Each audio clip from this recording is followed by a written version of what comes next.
Indian വ്യോമസേനയിൽ വിപ്ലവകരമായ ഒരു മാറ്റത്തിന് വഴി തെളിയുകയാണ്. പതിറ്റാണ്ടുകളായി നമ്മുടെ ആകാശത്തിന് കാവലൊരുക്കിയ റഷ്യൻ വിമാനങ്ങൾക്ക് പകരം ലോകത്തിലെ ഏറ്റവും അത്യാധുനികമായ 6ാം തലമുറ സാങ്കേതിക വിദ്യയ്ക്കായി ഇന്ത്യ ഇപ്പോൾ കൈകോർക്കുകയാണ്. റഷ്യയുടെ 5ാം തലമുറ വിമാനമായ സുഖോയ് 57 വേണ്ടെന്ന് വെച്ചുകൊണ്ട് യൂറോപ്യൻ രാജ്യങ്ങളുടെ അത്യാധുനിക യുദ്ധ വിമാന പദ്ധതികളിൽ പങ്കാളികളാകാനുള്ള ഇന്ത്യയുടെ ഈ നീക്കം ആഗോള പ്രതിരോധ രംഗത്തെ പുതിയ തന്ത്രപരമായ മാറ്റമാണ് സൂചിപ്പിക്കുന്നത്. അപ്രതീക്ഷിതമായ ഈ പിന്മാറ്റത്തിന് പിന്നിലെ കാരണങ്ങൾ എന്തൊക്കെയാണ്? ആധുനിക യുദ്ധതന്ത്രങ്ങളിൽ ഇന്ത്യ ലക്ഷ്യമിടുന്ന പുതിയ തന്ത്രങ്ങൾ എന്താണ്? നമുക്ക് നോക്കാം. റഷ്യയുടെ 5ാം തലമുറ സ്റ്റെൽത്ത് വിമാനമായി അറിയപ്പെടുന്ന സുഖോയ് 57 പദ്ധതിയിൽ നിന്നും പിന്മാറാനുള്ള ഇന്ത്യയുടെ തീരുമാനം പ്രതിരോധ വിദഗ്ധർക്കിടയിൽ വലിയ ചർച്ചകൾക്ക് വഴിമാറുകയാണ്. യഥാർത്ഥ സ്റ്റെൽത്ത് ശേഷിയോ നൂതനമായ സെൻസർ ഫ്യൂഷൻ സാങ്കേതിക വിദ്യയോ ഈ വിമാനത്തിന് ഇല്ലെന്ന ഇന്ത്യൻ വ്യോമസേനയുടെ വിലയിരുത്തലാണ് ഈ മാറ്റത്തിന് പിന്നിലെ പ്രധാന കാരണം. 2018 തന്നെ ഈ സംയുക്ത പദ്ധതിയിൽ നിന്നും ഇന്ത്യ അകലം പാലിക്കാൻ തുടങ്ങിയിരുന്നു.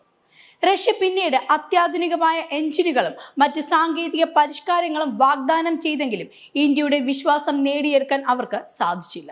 ഇതിനു പുറമെ നിലവിൽ ഉപയോഗിക്കുന്ന റഷ്യൻ വിമാനങ്ങളുടെ അറ്റകുറ്റപ്പണികൾക്കായി സ്പെയർ പാർട്സുകൾ ലഭിക്കുന്നതിലെ തടസ്സങ്ങളും വർദ്ധിച്ചു വരുന്ന അപകട നിരക്കും റഷ്യൻ സാങ്കേതിക വിദ്യയെക്കുറിച്ച് പുനർചിന്ത നടത്താൻ ഇന്ത്യയെ നിർബന്ധിതരാക്കി.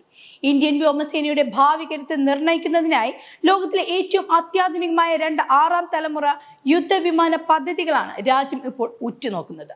ബ്രിട്ടൻ, ഇറ്റലി, ജപ്പാൻ എന്നിവർ സംയുക്തമായി വികസിപ്പിക്കുന്ന ടെംപസ്റ്റ് പദ്ധതിയാണ് ഇതിൽ ആദ്യത്തേത്. ആർട്ടിഫിഷ്യൽ ഇന്റലിജൻസ്, ലേസർ ആയുധങ്ങൾ, ഡ്രോൺ ശൃംഖലകളെ നിയന്ത്രിക്കാനുള്ള ശേഷി എന്നിവ സമന്വയിപ്പിക്കുന്ന ഈ വിമാനം യുദ്ധതന്ത്രങ്ങളിൽ വിപ്ലവം സൃഷ്ടിക്കും. ഇതിന് പകരമായി ഫ്രാൻസ്, ജർമ്മനി, സ്പെയിൻ എന്നീ രാജ്യങ്ങളുടെ FCAS future compact air system എന്ന സംരംഭത്തെയും ഇന്ത്യ ഗൗരവമായി പരിഗണിക്കുന്നുണ്ട്.